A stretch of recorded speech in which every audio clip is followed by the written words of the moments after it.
Hello students, I am Dr. Amit Bhatnagar, working as Senior Research Officer in the Department of Agronomy at GB Pant University of Agriculture and Technology, Pantnagar, Uttarakhand. आज के lecture में बहुत important चीज़ बड़ी discuss करेंगे। सुनने में तो बड़ी कॉमन है और आप लोगों ने पढ़ा ही होगा, criteria of essentiality of nutrients. और यूजी से हम इसको पढ़ना स्टार्ट करते हैं, पीएचडी तक इस क्राइटेरिया को पढ़ते हैं और 3 क्राइटेरिया हैं जो हम सभी लोगों को अक्सर पता रहते हैं। और जो एक criteria of essentiality of nutrients है, इस पे मैंने एक लेक्चर अपलोड कर रखा है। इसेंशियल न्यूट्रिएंट्स में उसको डिस्क्राइब किया है और इस लेक्चर को आप सुन सकते हैं। प्लेलिस्ट में आप जाएंगे तो मिनरल न्यूट्रिशन ऑफ क्रॉप में वो लेक्चर आपको मिलेगा। तो ये जो लेक्चर है इसेंशियलिटी ऑफ न्यूट्रिएंट्स बहुत इंपॉर्टेंट है और सॉइल फर्टिलिटी का बेस यहीं से स्टार्ट होता है। लेकिन जो ये 3 क्राइटेरिया हैं, ये बड़े इंपॉर्टेंट क्राइटेरिया हैं। और ये क्राइटेरिया क्यों हैं, इनसे अलग क्राइटेरिया क्यों नहीं है, आज इसको हम डिस्कस करेंगे। जो बुक्स में टेक्स्ट मटेरियल में दिया हुआ है वो 3 क्राइटेरिया दिए हुए हैं, लेकिन वो ऐसा क्यों है उसको आज हम यहाँ पे डिस्कस करेंगे। तो आप विद रीजनिंग और विद साइंटिफिक फैक्ट्स उसको जानेंगे। फिर क्या प्लांट का क्या पार्ट इन क्राइटेरिया से रिलेटेड है, ये एग्जामिनेशन में पूछा जाता है। जैसे कि वेजिटेटिव ग्रोथ है, वो किस क्राइटेरिया से रिलेटेड है, मेटाबॉलिज्म है वो किससे रिलेटेड है, या फिजियोलॉजिकल फंक्शन है वो किस क्राइटेरिया से रिलेटेड है, क्या बेनिफिशियल या फंक्शन न्यूट्रिएंट किसी क्राइटेरिया को फुलफिल करते हैं, उसको भी हम देखेंगे। तो जो आजकल नया ट्रेंड है कंपटीशन एग्जामिनेशन में, वो लॉजिकल रीजनिंग पे ज़्यादा बेस्ड होता है। कॉन्सेप्ट बेस्ड क्वेश्चन होते हैं, सीधा क्वेश्चन नहीं पूछा जाता है। स्टेटमेंट टाइप के क्वेश्चन होते हैं, 2 स्टेटमेंट दे रहते हैं, स्टेटमेंट 1 एंड स्टेटमेंट 2। फिर हमको बताना होता है कि पहला स्टेटमेंट सही है या दूसरा सही है, दोनों सही है, दोनों गलत हैं। तो जो स्टेटमेंट टाइप क्वेश्चन है या रीजनिंग बेस्ड हैं, उसका हमें बड़ा डेप्थ पता होनी चाहिए, तभी हम उन क्वेश्चंस को सॉल्व कर सकते हैं। तो criteria of essentiality of nutrients में हालांकि 3 क्राइटेरिया हैं, लेकिन जब हम उसको इन डेप्थ स्टडी करते हैं तब हमें पता चलता है कि उससे कितने सारे क्वेश्चंस बन सकते हैं। तो आज हम उन क्वेश्चंस को भी देखेंगे और क्यों ये 3 क्राइटेरिया है। पहला क्राइटेरिया ही हमें कंप्लीट लगता है, लेकिन हम इसको फिर भी 2 क्राइटेरिया और इसमें ऑर्नान एंड स्टाउट ने ऐड किए हैं, वो क्यों किए हैं उसको हम इसको डिस्कस करेंगे। तो आप इसको पूरा देखिए तब ये समझ में आएगा। और क्राइटेरिया में क्या चीज़ें कंसीडर की जाती हैं, इन 3 क्राइटेरिया में क्या कंसीडर नहीं किया जाता है, उसको भी हम डिस्कस करेंगे। तो कंपटीशन में किसी एग्जामिनेशन में पूछा जा सकता है इसको। तो देखिए, जो criteria of essentiality of nutrients है, ये ऑर्नान एंड स्टाउट ने 1939 में दिया था। ये सभी को पता होगा, नहीं पता है तो आज आपको पता चल गया होगा, 1939 में। और फिर अर्नन ने 1954 में इसको रिफाइंड किया था, उसमें एडिशन किया था। और ये 3 क्राइटेरिया हैं जो प्लांट के न्यूट्रिएंट की इसेंशियलिटी को डिस्कस करते हैं। और जो पहला क्राइटेरिया है वो ये है कि plant can not complete it's life cycle in absence of the nutrient और एलिमेंट, कि उस न्यूट्रिएंट और एलिमेंट के बिना प्लांट अपनी लाइफ कंप्लीट नहीं कर सकता है। तो जो पहला क्राइटेरिया है वो कंप्लीट लाइफ साइकिल से रिलेटेड है।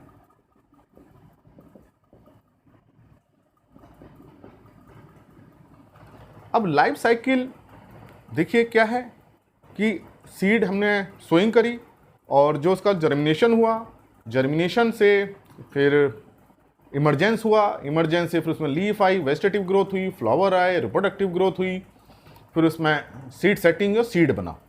तो ये पूरी कंप्लीट लाइफ साइकिल हुई। तो पहला क्राइटेरिया ये कहता है कि अगर वो न्यूट्रिएंट इसेंशियल है तो प्लांट अपनी लाइफ साइकिल कंप्लीट नहीं कर सकता। मतलब जो हमने सीड की जो सोइंग की थी और उस सीड से जो डिफरेंट वेजिटेटिव ग्रोथ हो रही है और फिर रिप्रोडक्टिव स्टेज से क्रॉस हो रहा है प्लांट और फिर ये सीड डेवलपमेंट, ये नहीं होगा, पूरी लाइफ साइकिल कंप्लीट नहीं होगी अगर वो प्लांट में वो न्यूट्रिएंट नहीं है। तो ये क्राइटेरिया तो हमें ठीक लगता है कि भाई कोई चीज़ है, कोई प्रोसेस है और उसमें अगर वो नहीं है और कंप्लीट नहीं हो पा रहा है प्रोसेस, तो हम ये मानेंगे कि वही वो इसेंशियल है। फॉर एग्जांपल फोटोसिंथेसिस है। फोटोसिंथेसिस में क्या चाहिए, CO2 चाहिए, वाटर चाहिए और सोलर लाइट चाहिए, मतलब रेडिएशन जिसको हम HME बोल रहे हैं, और क्लोरोफिल चाहिए। तो ये देखिए चारों क्या हैं, ये इसेंशियल हैं। अगर एक भी चीज़ नहीं होगी, माना CO2 नहीं है तो फोटोसिंथेसिस नहीं होगा, क्लोरोफिल नहीं है तब भी नहीं होगा, वाटर नहीं है तब भी नहीं होगा, रेडिएशन HMU, मैं इसको रेडिएशन को HMU लिख दिया है, तो HMU नहीं है मतलब रेडिएशन एनर्जी नहीं है, तो भी नहीं होगा। तो इसका मतलब अगर कोई प्रोसेस हो रहा है और उसके कई इंग्रेडिएंट्स हैं या कई कंस्टिट्यूएंट्स हैं और वो कंस्टिट्यूएंट नहीं है उसमें और वो प्रोसेस कंप्लीट नहीं हो पा रहा है, तो हम ये मानेंगे कि भाई वो इसेंशियल है। तो एक न्यूट्रिएंट इसेंशियल इसलिए है प्लांट के लिए क्योंकि प्लांट उसकी अब्सेंस में अपनी लाइफ साइकिल कंप्लीट नहीं कर पा रहा है। तो पहला क्राइटेरिया बिल्कुल सही हमको लगता है, और ये प्लांट के लिए नहीं, किसी भी प्रोसेस के लिए कोई भी प्रोसेस तब तक कंप्लीट नहीं हो सकता जब तक कि उसका इसेंशियल कॉन्स्टिट्यूएंट प्रेजेंट नहीं है। तो ये क्राइटेरिया जो पहला क्राइटेरिया है आपको समझ में आ गया होगा। अब जो पहले क्राइटेरिया में क्या है, देखिए वेजिटेटिव ग्रोथ भी है, रिप्रोडक्टिव ग्रोथ भी है, और ये जो पहला क्राइटेरिया है लाइफ साइकिल से रिलेटेड है। तो पूछा जा सकता है किसी एग्जामिनेशन में कि कौन सा क्राइटेरिया लाइफ साइकिल से रिलेटेड है, या रिप्रोडक्टिव ग्रोथ से रिलेटेड है, या वेजिटेटिव ग्रोथ से रिलेटेड है। लेकिन एक क्वेश्चन यहाँ हमारा हो सकता है, बन सकता है कि हम एक क्रॉप ग्रो करें एक फील्ड में, और उस फील्ड में हम दो प्लॉट ले लें, सेम प्लॉट ले लें, और उसमें हम क्रॉप ग्रो करें। एक में जो है हम नाइट्रोजन अप्लाई करें और एक में हम नाइट्रोजन ना दें, तो क्या यहाँ प्लांट ग्रो करेगा? नाइट्रोजन इसेंशियल न्यूट्रिएंट है, यहाँ नाइट्रोजन दे रहे हैं और यहाँ पे हम नाइट्रोजन नहीं दे रहे हैं सॉइल में, तो क्या प्लांट की लाइफ साइकिल कंप्लीट होगी? क्या उसमें सीड प्रोडक्शन होगा? और ये हम एक्सपेरिमेंट रिसर्च में करते हैं। हम एक ट्रीटमेंट अनफर्टिलाइज्ड प्लॉट का लगाते हैं जिसमें हम कोई फर्टिलाइज़र नहीं देते हैं, मतलब ना नाइट्रोजन देते हैं, ना फास्फोरस देते हैं, ना पोटेशियम देते हैं। तो इसी तरह से मान लीजिए यहाँ एन भी दे रहे हैं, पी भी दे रहे हैं और के भी दे रहे हैं, और यहाँ हम ना नाइट्रोजन दे रहे हैं, ना पी दे रहे हैं, ना के दे रहे हैं। उसके बाद भी यहाँ पे सीड प्रोडक्शन होता है, ईल्ड मिलती है, हालांकि ईल्ड बहुत कम होती है। तो अब हमने देखा कि भाई इसेंशियल न्यूट्रिएंट था, हमने दिया तो भी ईल्ड आई और नहीं दिया तो भी ईल्ड आई। जो हम न्यूट्रिएंट ज़्यादा दे रहे हैं तो ईल्ड अच्छी आ रही है, न्यूट्रिएंट नहीं दे रहे हैं तब ईल्ड कम आ रही है। तो अब ये क्वेश्चन आ सकता है माइंड में कि हमने तो भाई कोई न्यूट्रिएंट दिया ही नहीं, तो प्लांट की लाइफ साइकिल यहाँ कैसे कंप्लीट हो गई, यहाँ सीड ईल्ड कैसे आई, ग्रेन कैसे बने?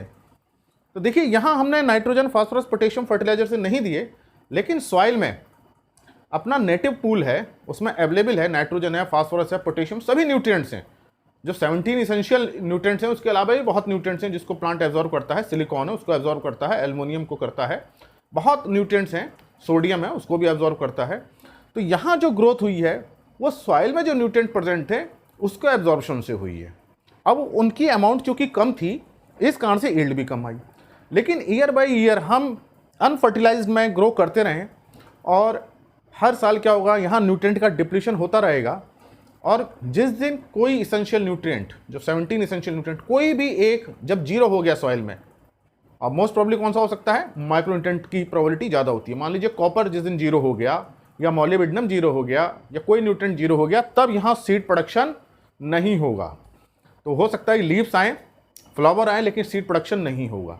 तो जब लाइफ साइकिल ब्रेक होती है तो ज़रूरी नहीं कि पूरा फ्लावरिंग तक जाए, हो सकता है 4 लीफ आए तब उसकी साइकिल रुक जाए, 8 लीफ आने के बाद साइकिल रुक जाए, या फ्लावर तो आया लेकिन पूरी सीड सेटिंग नहीं, वहीं पर जाके लाइफ साइकिल रुक जाए।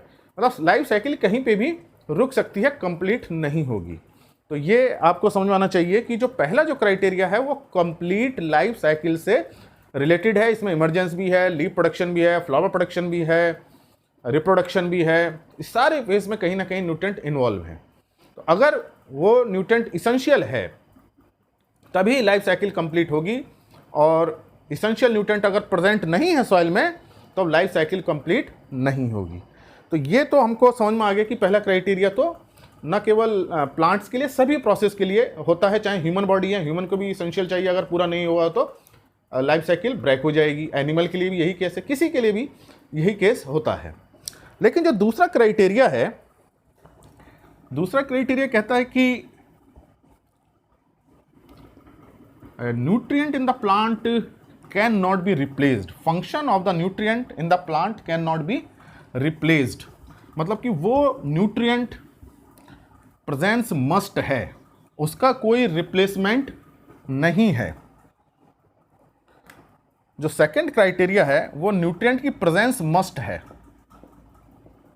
Presence must, and its function can not be replaced by any other nutrient. तो there is no substitution of that nutrient, no substitution. अब उसका कोई सब्स्टिट्यूशन नहीं है उस न्यूट्रिएंट का, तभी हम उसको इसेंशियल मानेंगे। अगर मान लीजिए कि कोई उसको सब्स्टिट्यूट कर देता है तब वो इसेंशियल नहीं होगा। मान लीजिए जो अभी मैंने आपको पहले उसमें फोटोसिंथेसिस का बताया था कि CO2 है, वाटर है, रेडिएशन है और क्लोरोफिल है। अगर मान लीजिए कि प्लांट में क्लोरोफिल के बजाय कोई ऐसा पिगमेंट आ गया जहां फोटोसिंथेसिस हो सकती है, तब फोटोसिंथेसिस के लिए क्लोरोफिल इसेंशियल नहीं होगा। अगर किसी का भी कोई सब्स्टिट्यूट मिल गया, मान लीजिए फोटोसिंथेसिस में वाटर का सब्स्टिट्यूट मिल गया कोई, तो फिर वाटर इसेंशियल नहीं होगा। तो सेकंड क्राइटेरिया हमें इसलिए जोड़ना पड़ा, मतलब अर्नॉन एंड स्टाउट को इसलिए जोड़ना पड़ा कि उसका कोई सब्स्टिट्यूट ना हो। ठीक है, लाइफ साइकिल कंप्लीट हुई, लेकिन अगर कोई सब्स्टिट्यूट मिलता है जो उसको रिप्लेस कर दे कंप्लीटली, तब वो इसेंशियल नहीं रहेगा। फिर तो उसका अल्टरनेट मिल गया ना, कि हमने इसको ना यूज़ करके दूसरी चीज़ को यूज़ कर लिया। मान लीजिए कि कोई एक शरबत बनाया जा रहा है, ड्रिंक बनाया जा रहा है, और उसमें हमने शुगर घोलनी है, तो उसमें हमने चीनी मिलाई, हमने और कॉन्स्टिट्यूएंट्स भी मिलाए, चीनी भी मिलाई। अब मान लीजिए चीनी घर में नहीं है, तो उसमें गुड़ मिला सकते हैं। तो चीनी का सब्स्टिट्यूट, शुगर का सब्स्टिट्यूट क्या हो गया? गुड़ हो गया। तो इसका मतलब शरबत बनाने के लिए चीनी इसेंशियल नहीं है, क्योंकि यहाँ शुगर का सब्स्टिट्यूट गुड़ है या बूरा है या शक्कर है।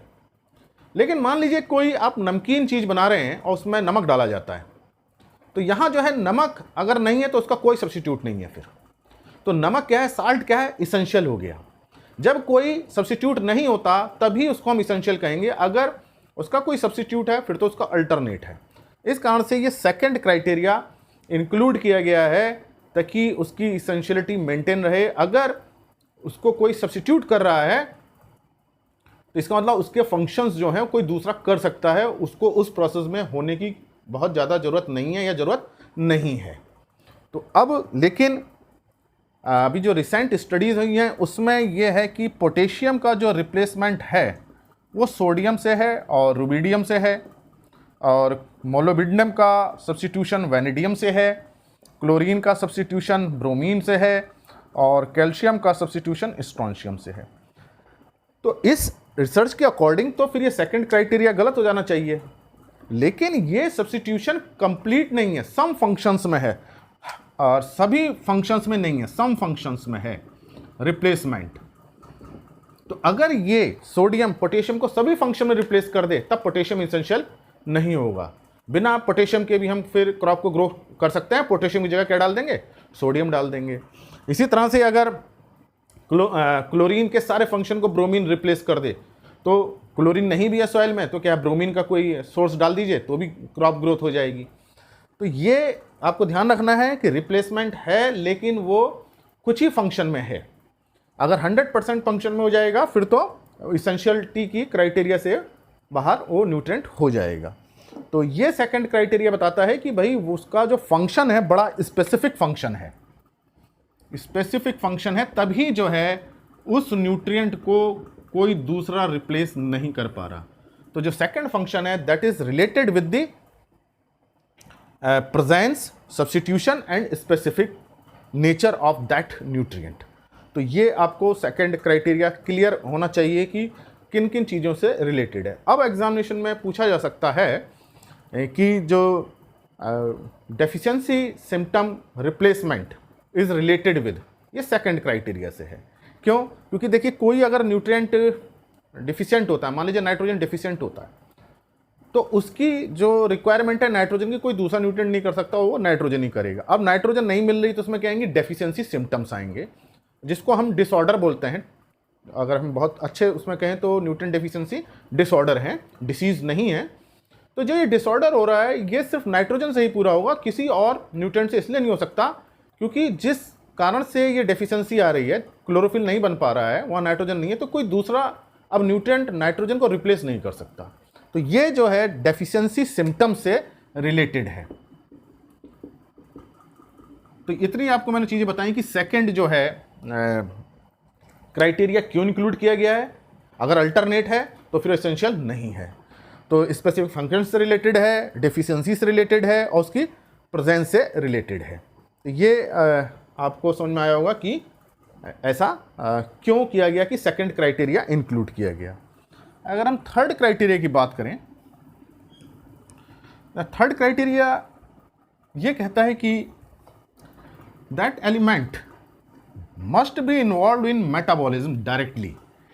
जो न्यूट्रिएंट है वो मेटाबॉलिज्म में डायरेक्टली इन्वॉल्व होना चाहिए। अभी हमने देखा, दो हमने क्राइटेरिया देखे कि भाई लाइफ साइकिल कंप्लीट नहीं हो सकती, दूसरा उस न्यूट्रिएंट का कोई अल्टरनेट नहीं हो सकता, तीसरा जो क्राइटेरिया फिर क्यों इंक्लूड किया गया ये कि डायरेक्टली इन्वॉल्व होना चाहिए। तो इस क्राइटेरिया को समझें। Third criteria, directly involve in metabolism. अब मेटाबॉलिज्म में देखिए बहुत रिएक्शंस होते हैं, टूटते हैं, बनते हैं, कैटाबॉलिज्म है, एनाबॉलिज्म है, ऑक्सीडेशन है, रिडक्शन है, कार्बोक्सिलेशन है, हाइड्रोलिसिस है, हाइड्रोलेशन है, बहुत रिएक्शंस होते हैं। तो न्यूट्रिएंट, थर्ड क्राइटेरिया ये कहता है कि वो न्यूट्रिएंट मेटाबॉलिज्म डायरेक्टली होना चाहिए। तो इस क्राइटेरिया को क्यों रखा गया? क्या ये क्राइटेरिया उसे फुलफिल करना जरूरी है? अगर दो क्राइटेरिया फुलफिल कर रहा है तो थर्ड की क्या ज़रूरत है? तो देखिए ऐसा है कि प्लांट मान लीजिए क्रॉप ग्रो हो रहा है ये सॉइल में, और इस सॉइल में मान लीजिए मैग्नीज की टॉक्सिसिटी हो रही है, ठीक है। अब इस मैग्नीज की टॉक्सिसिटी की वजह से इस प्लांट की ग्रोथ नहीं हो पा रही। हम ये जानते हैं कि सिलिकॉन जो है इस मैग्नीज टॉक्सिसिटी को एलिविएट करता है, कम करता है। हमने क्या किया, सिलिकॉन अप्लाई किया थ्रू फर्टिलाइजर या किसी सोर्स से, तो मैग्नीज की टॉक्सिसिटी कम होगी। तो सिलिकॉन जैसे ही मैग्नीज की टॉक्सिसिटी कम करेगा, उस प्लांट की ग्रोथ बढ़ जाएगी। क्या अब सिलिकॉन अगर जब तक हम नहीं डालते तब तक ये अपनी लाइफ साइकिल पूरी नहीं कर पाता, क्योंकि टॉक्सिसिटी होने में से इसकी साइकिल ब्रेक हो जाती। तो क्या ये सिलिकॉन इसके लिए इसेंशियल है? क्योंकि इस केस में जब तक सिलिकॉन नहीं मिलेगा तब तक इसकी लाइफ साइकिल पूरी नहीं होगी। तो देखिए यहाँ इस केस में सिलिकॉन ने प्लांट के ग्रोथ में तो हेल्प की, लेकिन उसके मेटाबॉलिज्म में इन्वॉल्व नहीं हुआ। इस कारण से इसको इसेंशियल की कैटेगरी में ऐसे न्यूट्रिएंट को नहीं रखा गया है जो किसी की टॉक्सिसिटी को एलिविएट करते हैं। तो इसलिए अगर ये सिलिकॉन इस प्लांट के अंदर होता और इसकी लाइफ साइकिल के लिए ज़रूरी होता, और इस सिलिकॉन का इस प्लांट के अंदर कोई अल्टरनेट नहीं होता और डायरेक्टली इन्वॉल्व होता, तब हम इसको कहते कि ये इसेंशियल है। लेकिन ये जो मैंने एग्जांपल बताया, यहाँ सिलिकॉन ने प्लांट की हेल्प तो की है, लेकिन प्लांट बॉडी के अंदर जाके उसने कोई मेटाबॉलिज्म में कोई रोल प्ले नहीं किया। अब मेटाबॉलिज्म में स्ट्रक्चर हो सकता है, एंजाइम्स हो सकते हैं, और फिजियोलॉजिकल फंक्शन में उसका होना बहुत ज़रूरी है। कोई फिजियोलॉजिकल फंक्शन है, जैसे कि फोटोसिंथेसिस है, रेस्पिरेशन है, ट्रांसपिरेशन है, बहुत फिजियोलॉजिकल फंक्शन है, फोटो रेस्पिरेशन है, तो फिजियोलॉजिकल फंक्शन में होना चाहिए। एंजाइम का कोई पार्ट होना चाहिए, एंजाइम में कैटालिटिक रिएक्शन में होना चाहिए, मतलब उसके प्लांट के मेटाबॉलिज्म में उसका होना जरूरी है। अगर न्यूट्रिएंट ग्रोथ मीडियम की जो स्ट्रेस है उसको ख़त्म कर रहा है, हो सकता है कि यहाँ पे माइक्रोब्स बहुत ज़्यादा हों, पैथोजन ज़्यादा हों, पैथोजन, और कोई न्यूट्रिएंट जो है इन पैथोजन्स को किल करता हो, और जब पैथोजन किल होते हो तो इस प्लांट की ग्रोथ अच्छी होती हो। तो ऐसे केस में न्यूट्रिएंट जो है बेनिफिशियल तो है, प्लांट के लिए हेल्पफुल है, लेकिन इसेंशियल नहीं है, क्योंकि वो उसने प्लांट बॉडी के अंदर जाके कुछ नहीं किया। अगर इस पैथोजन नहीं होते तो ये ग्रो प्रॉपरली होता, अगर मैग्नीज टॉक्सिसिटी नहीं होती तो ये प्लांट प्रॉपरली होता, उसकी लाइफ साइकिल पूरी हो जाती। इसका मतलब कि कुछ कंडीशंस क्रिएट हुई, उसकी वजह से उसकी लाइफ साइकिल रुकी है। तो वो जो कंडीशंस हैं और उसको एलिविएट कर रहे हैं, ओवरकम कर रहे हैं, हम उसको ख़त्म कर रहे हैं, उसमें कोई न्यूट्रिएंट हेल्प कर रहा है, तब वो इसेंशियल की कैटेगरी में नहीं आएगा। कहाँ होना चाहिए उसको? उसके मेटाबॉलिज्म। इस कारण से इसको थर्ड क्राइटेरिया इन्वॉल्व किया गया है। तो ये अब आपको समझ में आया होगा कि थर्ड क्राइटेरिया क्यों है। मान लीजिए सॉइल में कोई एसिडिटी हो रही है, या अल्कलिनिटी हो रही है, या सैलिनिटी हो रही है, उस कारण से न्यूट्रिएंट का एब्जॉर्प्शन नहीं हो रहा, और हम कोई ऐसा न्यूट्रिएंट डालें जो सॉइल के स्ट्रेस को ख़त्म कर रहा हो, प्रॉब्लम को दूर कर रहा हो, और उससे फिर प्लांट की लाइफ साइकिल पूरी हो जाए, उस कंडीशन में वो न्यूट्रिएंट इसेंशियल की कैटेगरी में नहीं आएगा। तो ये मैंने आपको एग्जांपल बताया कि कैसे उसका इन्वॉल्व होना जरूरी है। तो पहला criteria, plant can not complete it's life cycle, ये सभी के लिए होता है। दूसरा, उसका कोई अल्टरनेट नहीं होना चाहिए, अल्टरनेट हो गया तो उसके बिना काम चल जाएगा, और जब काम चल गया प्लांट का तो फिर इसेंशियल नहीं हुआ। तीसरा, इन्वॉल्व होना चाहिए मेटाबॉलिज्म में, ग्रोथ मीडियम में से उसका कोई रिलेशन नहीं होना चाहिए। क्यों? जो ग्रोथ मीडियम है, सॉइल है, उसमें कोई स्ट्रेस आ रहा है तो वो स्ट्रेस तो हर जगह होगा नहीं, लेकिन प्लांट की ग्रोथ जहाँ कहीं भी होगी वहाँ तो मेटाबॉलिज्म होगा, और उस मेटाबॉलिज्म के लिए फिर न्यूट्रिएंट चाहिए, तो इसलिए उसका मेटाबॉलिज्म में डायरेक्टली होना बहुत ज़रूरी है। तो ये मैंने आपको 3 क्राइटेरिया बताए कि ये 3 क्राइटेरिया क्यों हैं। तो ये आपको समझ में आ गया होगा कि इसका अब एक्सप्लेनेशन आपको समझ में आया होगा। इस पर स्टेटमेंट क्वेश्चन बन सकते हैं, पूछा जा सकता है कि फिजियोलॉजिकल फंक्शन जो है किस क्राइटेरिया से रिलेटेड है, 3rd क्राइटेरिया से। न्यूट्रिएंट का एंजाइमेटिक रिएक्शन में होना किससे रिलेटेड है, 3rd रिएक्शन से। न्यूट्रिएंट बेनिफिशियल है लेकिन उसमें नहीं आ रहा है तो किससे रिलेटेड है, 3rd क्राइटेरिया से है। अब इसी में हम देखें, अगर फंक्शनल हम न्यूट्रिएंट देखें, देखिए फंक्शनल न्यूट्रिएंट क्या होते हैं, they have function in metabolism whether their action is specific or not. वो मेटाबॉलिज्म में इन्वॉल्व होते हैं, भाई उनका एक्शन डायरेक्ट है या इनडायरेक्ट है, स्पेसिफिक है या नहीं है, उनका फंक्शन मेटाबॉलिज्म में होता है। तो ये जो फंक्शनल न्यूट्रिएंट्स हैं इसमें हम देखते हैं सोडियम है, वेनेडियम है, सिलिकॉन है एंड कोबाल्ट है। तो ये 4 देखिए न्यूट्रिएंट हैं, ये मेटाबॉलिज्म में इन्वॉल्व हैं, मेटाबॉलिज्म में इन्वॉल्व हैं, इनका फंक्शन होता है मेटाबॉलिज्म में, ये इनका फंक्शन है मेटाबॉलिज्म में, that's why they are called functional nutrient. लेकिन ये इसेंशियल नहीं है। तो ये फंक्शनल न्यूट्रिएंट 3rd क्राइटेरिया को तो फुलफिल कर रहे हैं, they are involve in metabolism. बहुत से न्यूट्रिएंट हैं जो मेटाबॉलिज्म में इन्वॉल्व हैं, एल्युमिनियम है वो भी इन्वॉल्व है, कई न्यूट्रिएंट हैं, लेकिन ये 1st और 2nd क्राइटेरिया को फुलफिल नहीं कर रहे हैं। इनके बिना भी प्लांट जो है लाइफ साइकिल कंप्लीट कर लेगा।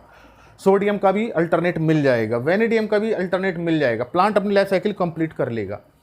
तो इस कारण से ये न्यूट्रिएंट जो हैं इसेंशियल की कैटेगरी में नहीं है। तो ये जो न्यूट्रिएंट हैं, पूछा सकता है किसी एग्जामिनेशन में, किस क्राइटेरिया को फुलफिल करते हैं, ये 3rd क्राइटेरिया को फुलफिल करते हैं। अब ये पूछा जा सकता है कि sodium is involve in metabolism directly but it is not essential. तो क्यों नहीं है, क्योंकि plant can complete it's life cycle, इसके अब्सेंस में कर सकते हैं। दूसरा, सोडियम का अल्टरनेट है प्लांट में, दूसरा कोई फंक्शन इसको रिप्लेस कर देगा। इस कारण से ये जो फंक्शनल न्यूट्रिएंट हैं वो इसेंशियल की कैटेगरी में नहीं आते हैं। तो ये अब आपको 3 क्राइटेरिया समझ में आए होंगे कि वो 3 क्राइटेरिया किससे रिलेटेड हैं, और ये 3 क्राइटेरिया ही क्यों हैं। पहला क्राइटेरिया लगता है कि कंप्लीट है, उसके बाद भी हमने 2 क्राइटेरिया क्यों जोड़े हैं, उसका क्या रीज़न है, ये आपको समझ में आया होगा। अब हम ये डिस्कस करते हैं कि जो क्राइटेरिया है एसेंशियलिटी का, प्लांट न्यूट्रिएंट के लिए क्या कंसीडर करता है और क्या कंसीडर नहीं करता है। तो ये जो स्टेटमेंट टाइप के जो क्वेश्चन आते हैं, स्टेटमेंट 1, स्टेटमेंट 2, इस पे बेस्ड होते हैं कि हम क्राइटेरिया तो पढ़ लेते हैं लेकिन हम उसकी जो अंडरस्टैंडिंग है या जो उसकी डेप्थ है उसको समझ नहीं पाते हैं, और फिर हम जो है रीजनिंग बेस्ड क्वेश्चन में कंफ्यूज हो जाते हैं। तो इसको डिस्कस करते हैं कि क्राइटेरिया न्यूट्रिएंट को किस पार्ट को कंसीडर कर रहा है और किसको कंसीडर नहीं कर रहा है। इसको ऐसे कर लेते हैं, 3 कॉलम बना लेता हूं। क्राइटेरिया 1 हो गया, ये क्या कंसीडर कर रहा है, ये कॉलम कंसीडर किसको कर रहा है, और डू नॉट कंसीडर किसको कंसीडर नहीं करता। तो ये बड़ा कंफ्यूजिंग है, आप इसको समझेंगे तो आपको बहुत अच्छा समझ में आएगा। देखिए जो पहला क्राइटेरिया है वो लाइफ साइकिल से रिलेटेड है, तो ये लाइफ साइकिल को तो कंसीडर करता है, nutrient can not complete it's life cycle, ये तो बताता है, लेकिन लाइफ ड्यूरेशन क्या होगी उसको कंसीडर नहीं करता, कि क्रॉप कितने दिन में मैच्योर होगी नाइट्रोजन डालने से, इसको कंसीडर नहीं करता।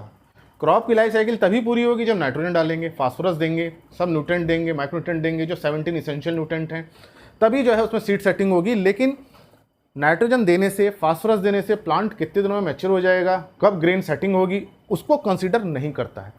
तो स्टेटमेंट कैसे क्वेश्चन पूछा सकता है, statement 1 criteria of essentiality consider life cycle, statement 2 criteria of essentiality also consider life duration of the plant.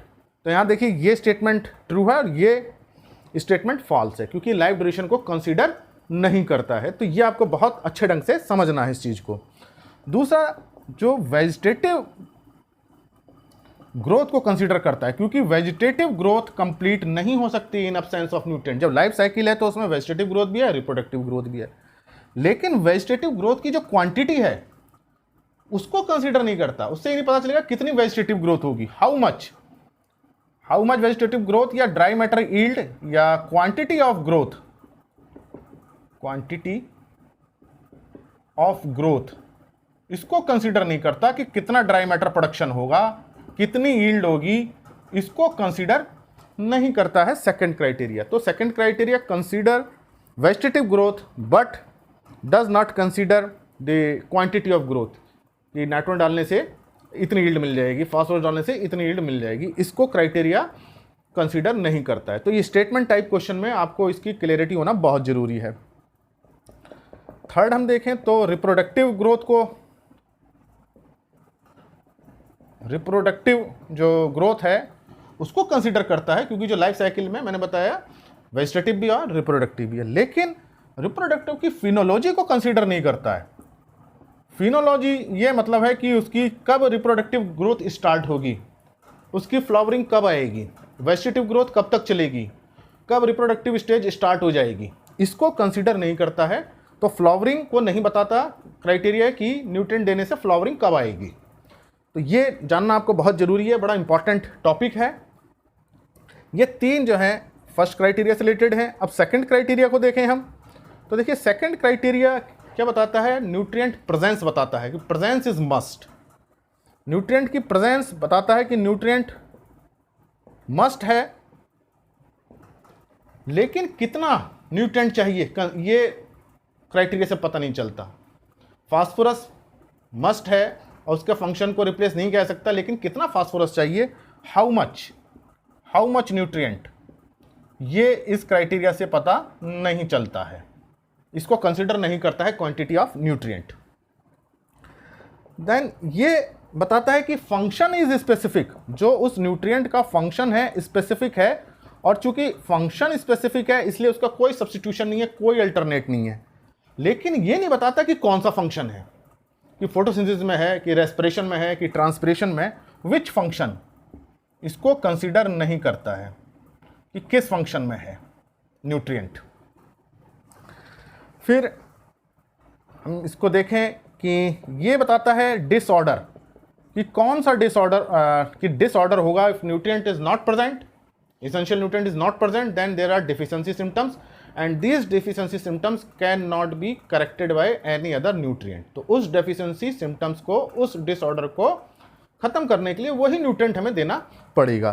तो डिसऑर्डर के बारे में तो डिस्कस करता है सेकंड क्राइटेरिया, लेकिन कौन सा डिसऑर्डर है, स्टंटिंग है, क्लोरोसिस है, नेक्रोसिस है, या पिगमेंटेशन है, कौन सा टाइप ऑफ डिसऑर्डर, इसको कंसीडर नहीं होता है इन क्राइटेरिया में। तो ये तीन इससे हो गए। अब थर्ड क्राइटेरिया देखें हम, तो देखिए थर्ड क्राइटेरिया ये कहता है directly involve in metabolism, directly in metabolism. लेकिन मेटाबॉलिज्म देखिए बहुत बड़ा टर्म है, बहुत बड़े प्रोसेस हैं। कौन सा मेटाबॉलिज्म, ऑक्सीडेशन में है न्यूट्रिएंट, रिडक्शन में है, हाइड्रोलिसिस में है, कार्बोक्सिलेशन में है, कैटाबॉलिज्म में है, एनाबॉलिज्म में, कहाँ पे है मेटाबॉलिज्म में। तो ये विच मेटाबॉलिज्म ये नहीं बताता कि कौन सा मेटाबॉलिज्म है, कैटाबॉलिज्म में है, एनाबॉलिज्म में है, कि ऑक्सीडेशन में पार्टिसिपेट कर रहा है न्यूट्रिएंट या रिडक्शन में कर रहा है। तो ये पता नहीं चलता। ये तो क्राइटेरिया बताता है कि मेटाबॉलिज्म है, लेकिन कौन सा मेटाबॉलिज्म है ये क्राइटेरिया से पता नहीं चलता है। सेकंड ये बताता है कि nutrient is involve in physiological function. भाई न्यूट्रिएंट जो है मेटाबॉलिज्म में है तभी तो फिजियोलॉजिकल फंक्शन शो कर रहा है। बहुत सारे फिजियोलॉजिकल फंक्शंस हैं, फोटोसिंथेसिस है सबसे कॉमन, तो यही है, डायरेक्टली इन्वॉल्व है मेटाबॉलिज्म में और फिजियोलॉजिकल फंक्शन में है। लेकिन ये जो फिजियोलॉजिकल फंक्शन है, कौन सा फिजियोलॉजिकल फंक्शन है, इसको कंसीडर नहीं करता। Type of physiological function, type of physiological function, इसको ये क्राइटेरिया कंसीडर नहीं करता है। तो अब ये देखिए इससे बहुत स्टेटमेंट टाइप क्वेश्चन बनते हैं। अब देखिए मैं एग्जाम्पल बताता हूँ। स्टेटमेंट 1 दिया जा सकता है कि criteria 1 does not consider quantity of growth. Statement 1 does not consider, ये ट्रू होगा। Statement 2 third criteria is related with the type of physiological function, ये फॉल्स हो गया। टाइप ऑफ फिजियोलॉजिकल फंक्शन से रिलेटेड नहीं है, सिर्फ फिजियोलॉजिकल फंक्शन से रिलेटेड है। किस टाइप का फिजियोलॉजिकल फंक्शन हो रहा है ये पता नहीं चल रहा है, कि रेस्पिरेशन हो रहा है, सब्सट्रैक्ट बन रहे हैं या सब्सट्रैक्ट टूट रहे हैं, कौन सा फंक्शन चल रहा है फिजियोलॉजिकल, वो पता नहीं चलता। तो ये आप देखिए स्टेटमेंट 1 2 के कितने सारे कॉम्बिनेशंस बन सकते हैं, बहुत कॉम्बिनेशंस बन सकते हैं। अब आपको दो स्टेटमेंट पता चल गया, बताना है कि पहला ट्रू है, सेकंड ट्रू है, कि दोनों ट्रू हैं या दोनों फॉल्स हैं। तो इस तरह के क्वेश्चंस आप तभी कर पाएंगे जब आपको इसकी बहुत क्लियरिटी होगी। तो मैं समझता हूँ कि आज के लेक्चर से आपको बहुत सारी चीज़ें क्लियर हो गई होंगी कि 3 ही क्राइटेरिया क्यों हैं इसेंशियलिटी के, और जो क्राइटेरिया वो क्यों रखे गए हैं। पहला क्राइटेरिया कंप्लीट लगता है, 2 क्राइटेरिया को इंक्लूड क्यों किया गया है, फिर क्राइटेरिया क्या कंसीडर करता है और क्या कंसीडर नहीं करता है। तो ये तो 3 क्राइटेरिया थे, और एक 4th क्राइटेरिया है जिसको कंसीडर किया जाना चाहिए, वो कि जो इसेंशियलिटी है न्यूट्रिएंट की वो सभी प्लांट्स में प्रूव्ड होनी चाहिए, कि वो न्यूट्रिएंट जितने भी प्लांट्स ग्रो हो रहे हैं, हायर प्लांट्स जितने भी ग्रो हो रहे हैं, उसमें उसकी इसेंशियलिटी प्रूव्ड होनी चाहिए। अगर कुछ प्लांट्स ग्रो हो जा रहे हैं बिना न्यूट्रिएंट, इसेंशियल न्यूट्रिएंट के, तब वो इस कैटेगरी में नहीं होना चाहिए। तो ये 4th क्राइटेरिया है जिसको कंसीडर किया जा सकता है। हालांकि अभी ये कंसीडर नहीं किया गया है, लेकिन इसको कंसीडर किया जा सकता है इस 4th क्राइटेरिया को। तो किसी एग्जामिनेशन में, किसी इंटरव्यू में अगर आपसे पूछा जाए तो आप ये आंसर बता सकते हैं।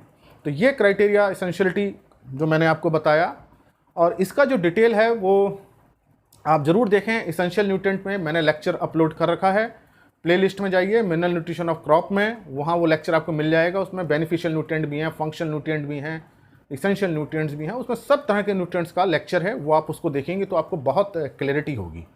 तो आज के लेक्चर से मैं समझता हूँ कि आपको बहुत जानने को मिला होगा, जो जनरली हमें बुक्स में नहीं मिलता है। रीजनिंग बेस्ड आपको मिले होंगे, फैक्ट्स पता चले होंगे, लॉजिक्स पता चले होंगे कि क्यों ऐसा है, और क्या क्या कंसीडर करता है और क्या कंसीडर नहीं करता है। तो ये लेक्चर आपको अच्छा लगा हो तो इसे लाइक करें और स्टूडेंट्स के साथ शेयर करें। अगर चैनल सब्सक्राइब नहीं किया है तो सब्सक्राइब करें। Thank you very much.